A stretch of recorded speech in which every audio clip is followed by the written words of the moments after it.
Baik, Assalamualaikum warahmatullahi wabarakatuh. Om Swastiastu, Namo Buddhaya, Shalom, salam kebajikan, salam perguruan, Jinso. Lestari bangsaku, lestari pencaksilat Indonesia. Oke, pada kesempatan kali ini kita ngobrol-ngobrol sedikit atau ngobrol-ngobrol mengenai perkembangan pencaksilat di Indonesia. Pada kali ini bersama Ngobatri 80 atau ngobrol bareng Pasentri 80. Oke, kesempatan kali ini kita ada tamu yang bernama siapa, Mbak? Andini. Oke, bersama Mbak Andini. Mungkin kita akan pembahasan mengenai keluh kesah ataupun kesan pesannya selama menjadi warga IKSP Kerasakti. Yang dimana Mbak Andini ini angkatan berapa, Mbak? 130. Nah, Mbak Andini ini angkatan 130 dari Ranting Cikande, Serang, Banten ya, Mbak? Betul. Oke. Bagaimana menurut Mbak Andini mengenai perkembangan perguruan IKSP Kerasakti di Ranting Cikande atau lebih luasnya di cabang Serang tersendiri, Mbak? Oke. Menurut saya ya sangat berkembang pesat sekali secabang Serang ini ataupun di berbagai negara ya udah tersebar juga, dan alhamdulillahnya saya sangat bangga berada di perguruan ini, tentunya di IKSP Kerasakti.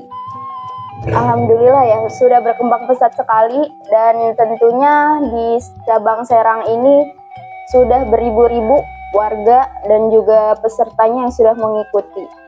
Oke, keren banget ya, dimana perkembangannya itu sangat pesat. Betul. Untuk Ranting Cikande sendiri, untuk tempat latihannya bagaimana, Mbak? Apakah udah banyak atau perkembangannya masih di patlat-patlat atau udah merambah kemana ini?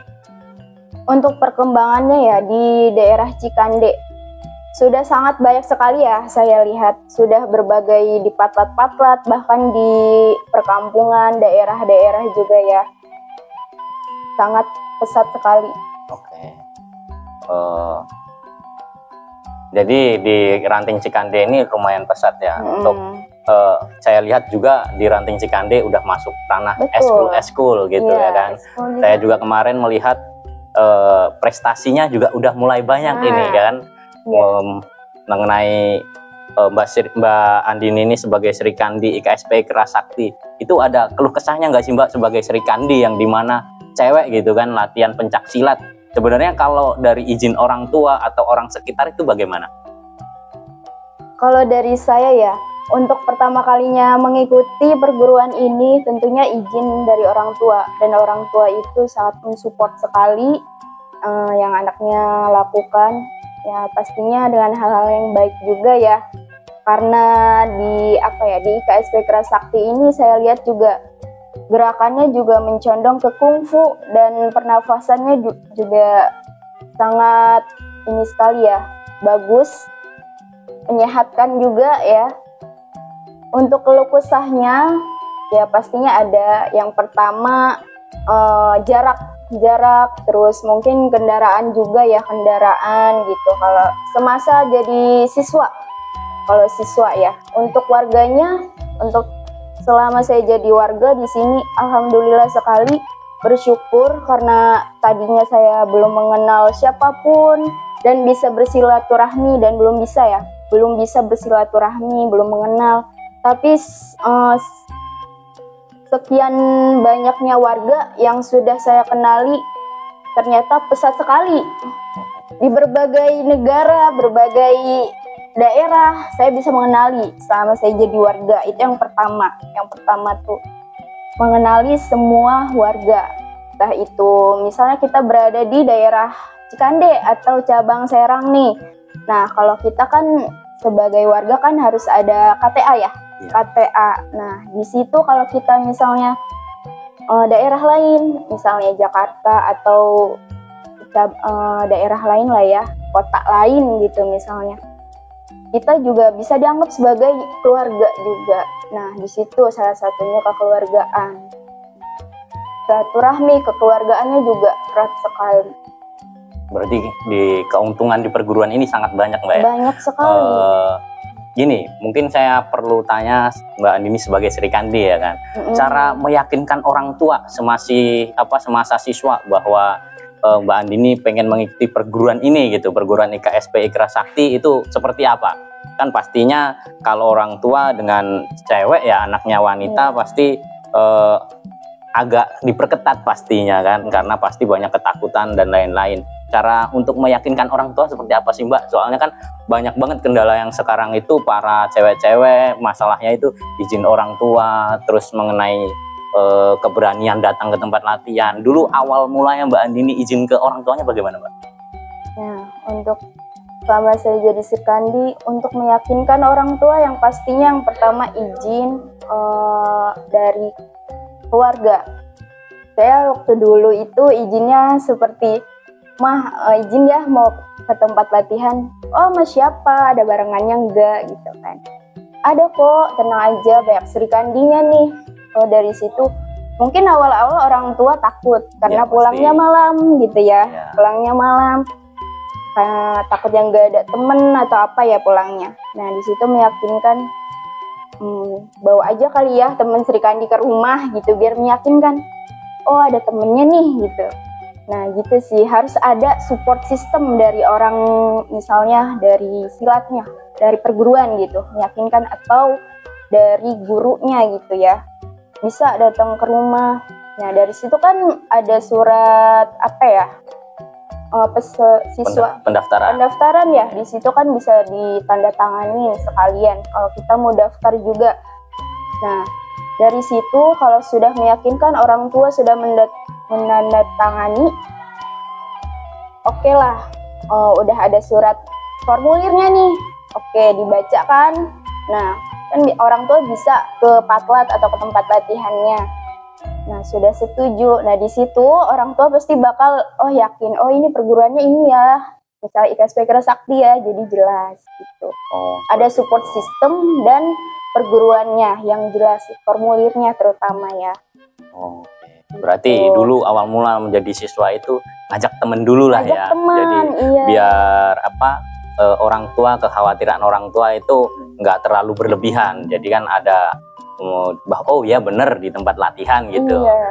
Tapi mungkin kalau saran paling gimana Mbak? Saran untuk tempat latihan nih biar lebih meyakinkan orang tuanya si siswa itu gitu mengenai kehadiran di tempat latihan atau lain-lain itu seperti apa? Misalnya kayak masih ragu nih siswa untuk ikut gabung gitu ya ke tempat latihan. Ya coba dulu ajaklah ke tempat latihan, misalnya siswanya ajak ke tempat pelatihan, kenali dulu gimana pergerakannya, jurusnya atau warga-warganya. Nah di situ siswa biar yakin, biar gak ragu gimana sih sistem dari perguruan ini, jurusnya gimana sih, dia dilihat dulu perguruannya, dan kalau misalnya dia udah yakin, udah izin orang tua dan disetujui, nah pasti siswa itu yakin sendiri sih. Oke, tapi kan gini, Mbak Andini sebagai Srikandi kan kebanyakan kalau saya dengar sekarang nih ya, kendala itu kebanyakan orang tua karena melihat mengenai pencaksilat sekarang kan banyak banget problematikanya ya. Padahal ada oknum dan perguruan. Jadi sekarang kan kebanyakan antara oknum dan perguruan itu dijadikan satu pemikiran gitu. Mengenai masalah-masalah di luar yang mengenai bentrok, tawuran atau crash antar perguruan, itu menurut Mbak Andini sendiri gimana sih Mbak mengenai crash perguruan antar perguruan, yang imbas yang paling kuat untuk diri kita itu seperti apa, dan antisipasinya untuk menjaga keyakinan orang tua itu seperti apa? Oke, yang pertama ya, menarik juga, ada beberapa hal dari saya. Poin-poinnya yang pertama, untuk bisa meyakinkan orang tua, yaitu kita harus punya prestasi. Ikuti prestasi seperti event atau perlombaan. Nah di situ seperti orang tua yakin hasil dari kita ikut silat itu apa. Nah di situ kan kita bisa mengembangkan budaya Indonesia, yaitu pencak silat. Nah di situ bisa lah orang tua yakin. Saya juga seperti itu, sama orang tua nggak yakin, adanya dengan kayak medali, prestasi yang saya ikuti, alhamdulillah orang tua yakin. Nah yang kedua tentang oknum-oknum, poinnya yang kedua, untuk oknum sih nggak terlalu mementingkan ya. Yang penting kita tuh fokus buat berada di perguruan ini dengan niat. Niat itu baik-baik untuk prestasi, untuk kedepannya. Kembali lagi ke tujuan utama. Kita ikut silat buat apa sih? Nah, buat menjaga diri. Tuh kan, jaga diri untuk lebih baik, bukan untuk seperti kayak kalian tahu ya, oknum-oknum yang ya begitulah ya. Iya. Intinya sesuai niat awal gimana sih kita ikut silat tuh gimana sih, niatnya gimana, tujuannya gimana, jadi harus tahu dan jelas. Berarti emang dari awal, niat awal ya yang menentukan sebenarnya ya, mau seperti apa nantinya, terus mau gimana kitanya nantinya gitu Mbak. Mungkin kalau mengenai izin keluarga ini bisa untuk semangat para calon-calon siswa ya, untuk bagaimana cara meyakinkan. Terus oh ya, dulu bisa tahu ada perguruan IKSPI Kerasakti di Cikande ini gimana sih Mbak ceritanya waktu masih siswa itu? Kan kebanyakan kendala orang itu nggak tahu nih tempat latihannya di mana. Terus untuk saat ini solusinya seperti apa itu Mbak? Oke, menarik ya, unik juga pas awal saya ikut. Yang pertama itu diajak teman. Oke. Nah, teman saya, dan uniknya lagi teman saya, mohon maaf tidak aktif dan saya masih terus aktif. Mohon maaf ya. Nah, di sini sangat banyak banget apa ya? Bukan drama ya, lebih ke keluh kesah juga masuknya. Terus banyak momentum yang nggak bisa dilupakan ya, seperti teman-teman seangkatan yang dulu kita ya belum jadi apa-apalah. Semasa siswa kita juga apa ya dulu sama nggak tahu ini perguruan apa sih, Kerasakti ini apa sih gitu kan, nggak tahu. Nah, setelah kita mengikuti dan rasa yakin, dulu dicoba-coba dulu, Awalnya coba-coba berarti ya. Iya, coba dulu nih. Tapi seru ya, dulu tuh ada atlet, jadi ada latihan atlet. Karena dulu saya masuknya masa corona ya, virus corona, jadi kalau ikut event-event ditunda, jadi hanya latihannya saja. Nah, di situ saya masih lihat-lihat, kayaknya bagus juga ya silat ini, dan apa ya, baiknya tuh ada juga gitu, karena bisa buat budaya Indonesia makin berkembang dengan adanya silat ini yang beragam di Indonesia gitu ya. Akhirnya saya coba dan sampai sekarang alhamdulillah sangat berharga sekali, sangat bersyukur sudah ada di perguruan ini. Udah disahkan menjadi warga IKSPI Kerasakti ya Mbak. Itu tahun berapa Mbak disahkan? Disahkan tahun 2021. 2021, udah lumayan lama juga ya.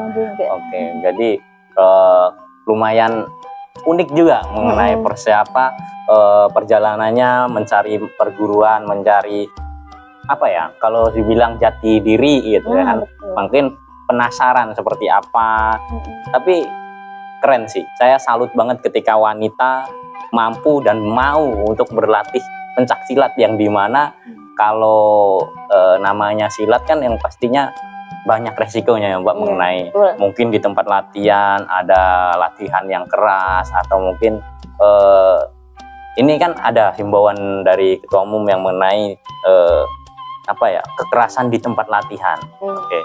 Menurut Mbak Andini sendiri, kekerasan di tempat latihan itu seperti apa sih Mbak? Apakah itu diperlukan atau tidak gitu? Dan menurut Mbak Andini, standar yang cocok untuk tempat latihan biar bisa mendidik siswa-siswanya menjadi kader-kader IKSPI Kerasakti yang mumpuni, yang mampu, dan yang mempunyai jiwa besar ke perguruan itu seperti apa Mbak?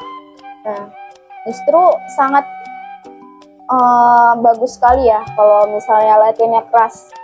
Di sini ada beberapa poin ya. Poin yang pertama untuk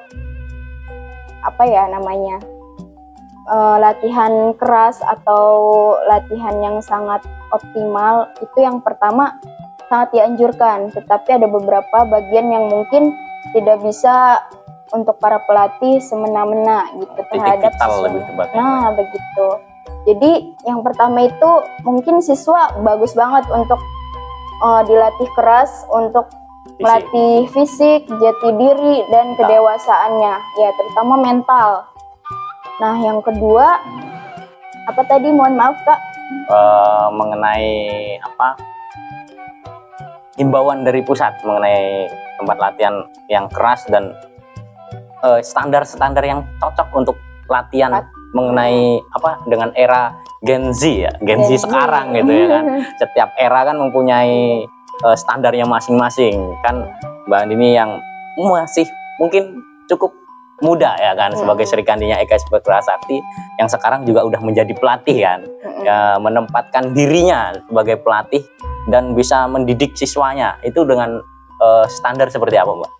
Untuk standar ya bagi saya seperti biasanya ya, latihan silat tuh ya harus dilatih keras. Gak mungkin dong dilatih baik-baik. Itu namanya bukan latihan silat, namanya ya udah sekedar coba-coba aja. Oke, untuk standar silat yang pertama mungkin ya justru dilatih mental yang pertama ya, mental, dan kedua fisik. Gimana sih cara melatih fisiknya gitu? Poin-poinnya yaitu dilatih dengan sekeras-kerasnya tapi tidak untuk semena-mena gitu. Bagi siswanya ya, yang tadi saya jelaskan di awal juga. Nah, untuk para warga juga tidak untuk melatih terlalu berlebihan gitu. Jadi harus ada titik di mana warga itu menjadi seorang pembimbing untuk siswanya agar ya bisa dia dilatih mentalnya dan jadi tidak takut. Gitu ya. Nah, jadi kader utama IKSP Kerasakti. Nah, lebih bagus bangsa Indonesia juga ya. Namanya juga membudidayakan budaya silat Indonesia. Nah, yang terutama mental fisik itu yang terutama. Karena benar sih, menurut saya juga benar sih, karena mental yang utama. Karena kebanyakan juga bukan hal yang tabu sih mengenai mental, apalagi nanti kalau udah menjadi warga ya kan. Tapi mentalnya down dan lain-lain juga sayang banget ya kan, latihan bertahun-tahun, tapi ketika jadi warga jadi kalau dibilang mah bisa turun drastisnya karena mental sendiri seperti itu ya. Apalagi mental dengan kalau mental dengan orang luar mungkin harus mampu lah ya dengan backgroundnya pencak silat ya kan. Budayanya Indonesia. Mengenai prestasi nih Mbak, pembahasan mengenai prestasi ya kan. Prestasi ini sangat menarik karena di pencak silat ini prestasinya kan juga banyak ya, yang tarafnya mungkin di kecamatan, kabupaten, provinsi, nasional ataupun internasional ya kan. Mengenai pencak silat yang prestasi ya kan.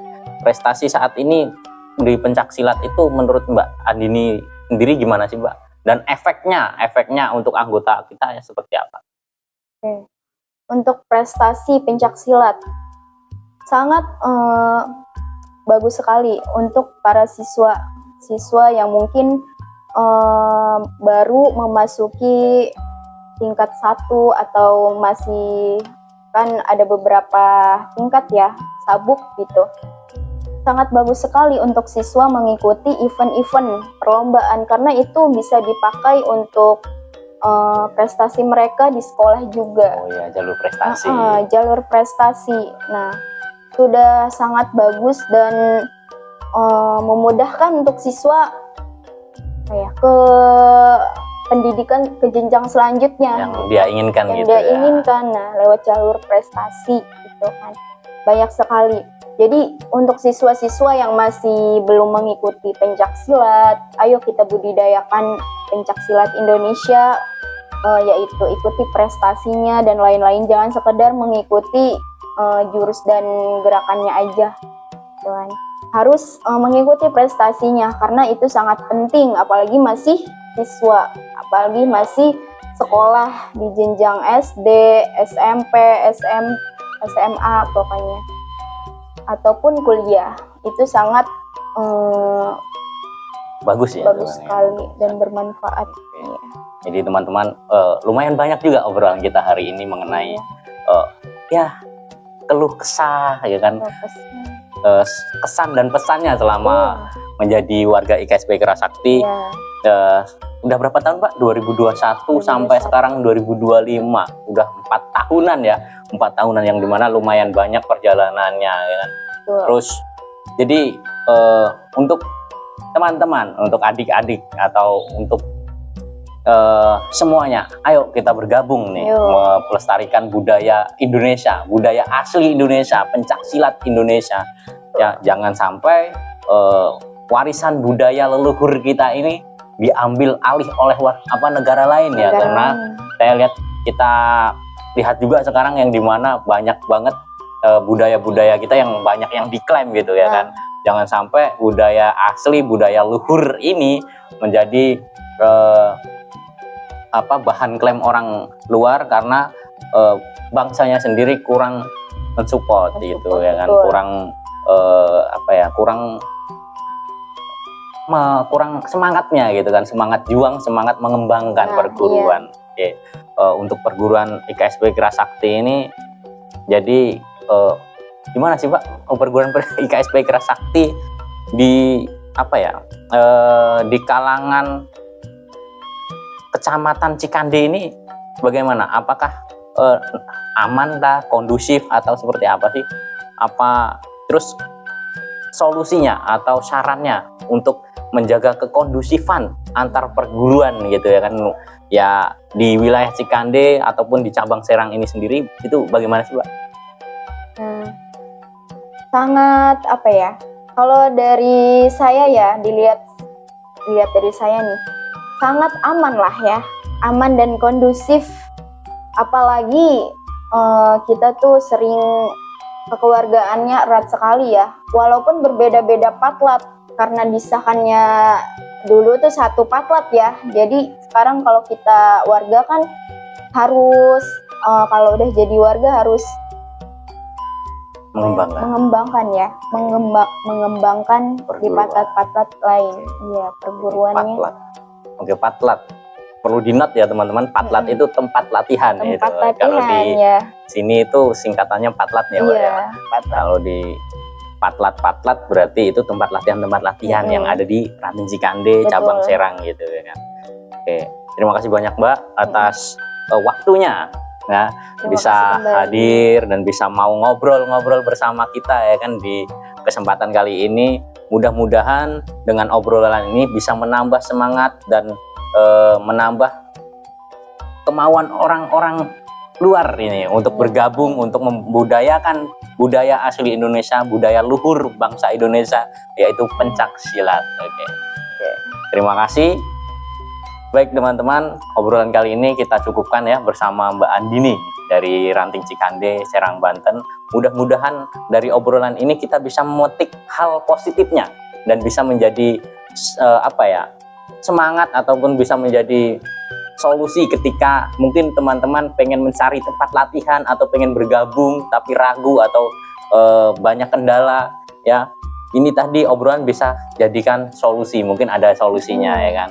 Kalau mengenai tempat latihan, silahkan sekarang udah dunia medsos ya, silahkan cari mungkin di Google Map atau di Instagram atau di TikTok mengenai tempat latihan terdekat gitu ya kan. Kalau di sini di mana Kak Andi? Kalau di Cikande patlatnya? Kalau di Cikande lumayan banyak ya kayaknya, lumayan banyak. Nanti silahkan bisa menghubungi, mungkin bisa dilihat di Google Map. Google Map sekarang sangat membantu karena di setiap tempat latihan sekarang udah mempunyai Google Map yang dimana alamat-alamat tempat latihan yang terdekat bisa dicari untuk memudahkan zaman sekarang. Jadi nggak ada yang susah kalau mau bergabung. Jadi dan jangan takut untuk bergabung ya, karena kita sekarang banyak banget yang bisa kita kembangkan mengenai prestasi jalur-jalur lain. Jadi ya kan, nggak hanya biarkanlah yang di luar itu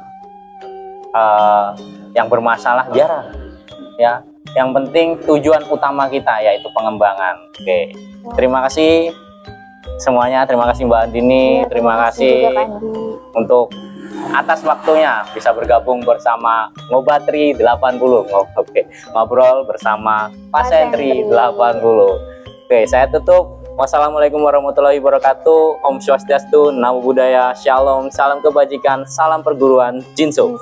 Lestari budaya Indonesia.